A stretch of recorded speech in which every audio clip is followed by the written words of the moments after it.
మే 13న fan మీద 2 ఓట్లు వేసి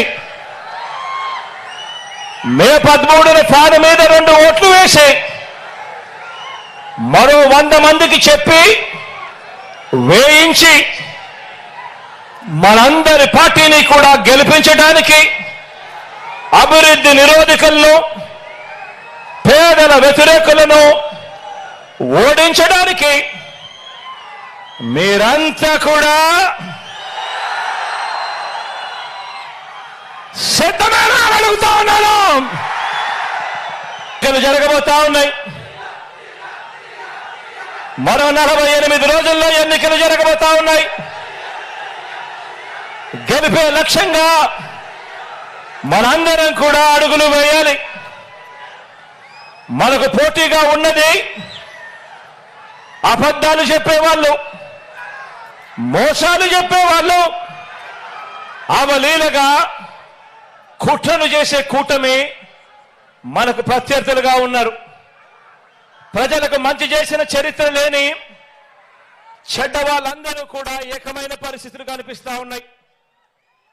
ఈ చంద్రబాబు బృందానికి ప్రజలకు అన్యాయం చేయటంలో, నమ్మించి ప్రజలను నట్టేట ముంచడంలో ఈ పెద్ద మనిషి చంద్రబాబు నాయుడు గారికి 45 ఏళ్ల అనుభవం ఉంది.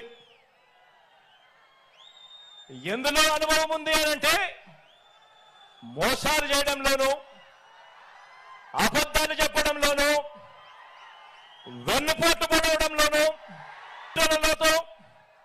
కుతంత్రాలలోనూ 45 ఏళ్ల అనుభవం ఉంది పెద్ద మనిషికి.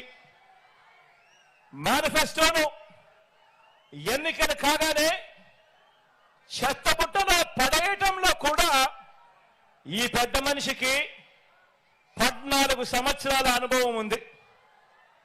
ఎన్నికలప్పుడు మాత్రమే మేనిఫెస్టో గుర్తుకొస్తుంది, రంగురంగుల కాగితాలు గుర్తుకొస్తాయి.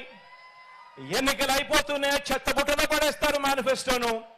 ఈ రకంగా 14 సంవత్సరాలుగా ప్రజలను మోసం చేస్తూ వస్తున్నారు. వీరికి కుట్రలు కుతంత్రాలే కాదు, మోసాలు వెన్నుపోట్లే కాదు, అబద్ధాలతో గోబల్స్ ప్రచారమే కాదు, కుటుంబాలను చీల్చటంలో కూడా బాగా అనుభవం ఉందని చెప్పి కూడా మీరందరూ కూడా చూస్తా ఉన్నారు. ఈ మధ్య జరుగుతా ఉన్న పరిణామాలు